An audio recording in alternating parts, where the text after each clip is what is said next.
Hello guys, we are back with our next lecture. In this lecture, let us go through event handling in JavaScript, guys.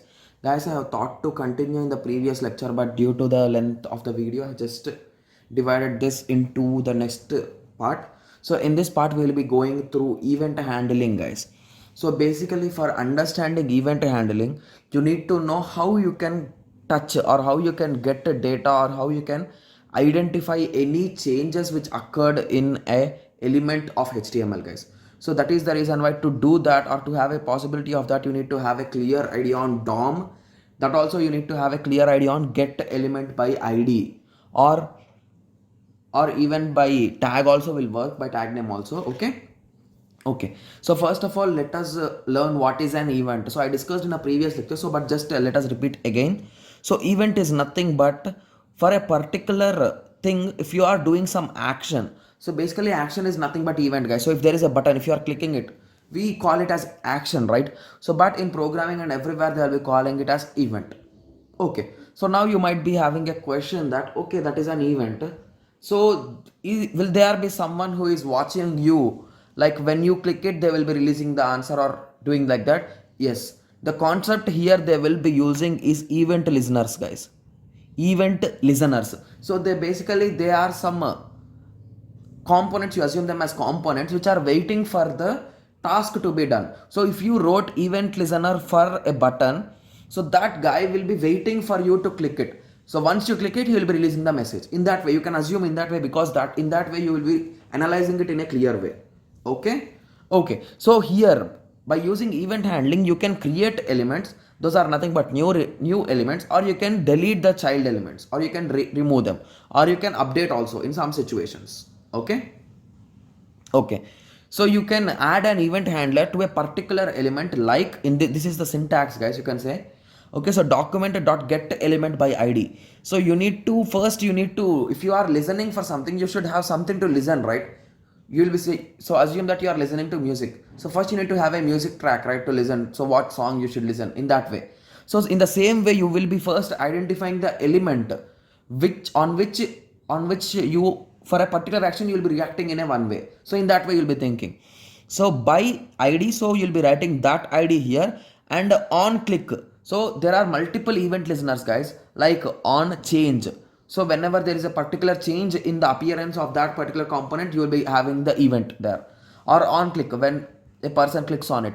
On mouse hover, so basically if you observe in some websites, if you hover a mouse on a particular text, it will open some pop-up, or it will open a small tab or something. It can do many things, right? So all those are nothing but on mouse hover events. Okay, so on mouse out, okay, that is when you remove the mouse from the item. Okay, similarly on keyboard, so when you are pressing a particular key. On load, so once the page is loaded, the event will occur. Okay, so these are the few popular ones, guys. Okay, so in this lecture we'll be just going through on click. So if you want any reference for other, you can refer many websites, guys. There are many websites. As I'm just giving you some introduction, so I'll be discussing about only on click here. Okay, so if on click, I wrote a function here, I wrote the function code here itself, right? So here the function is written right below the calling. So you can write the function even somewhere else and you can call it here. So for that you will be writing in this way, document dot get element by id. Here instead of on click, you will be directly using add event listener. So basically now you are adding someone to listen for this particular id. So for what he is waiting? For click. And when someone clicks, what he should do? He will be calling the function. That's it. That's the magic he will be doing, guys. Okay, so I hope everyone got a small idea. So now let us go through a small HTML code so that will be clear for you. So you started the HTML here. Just give me a second, guys. Sorry for that. Okay, so you started the HTML and you started head. Here you gave some title, head, body. From here you please concentrate, guys. Again, you at the end you closed the body, you closed the HTML. Okay, so now this is the main thing, guys.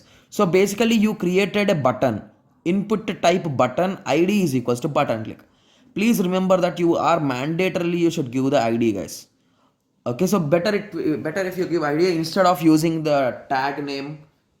If you use id, it will be better because you can uniquely identify it. Okay, so after that you will be writing value is equals to click me. That is nothing but the message inside the button.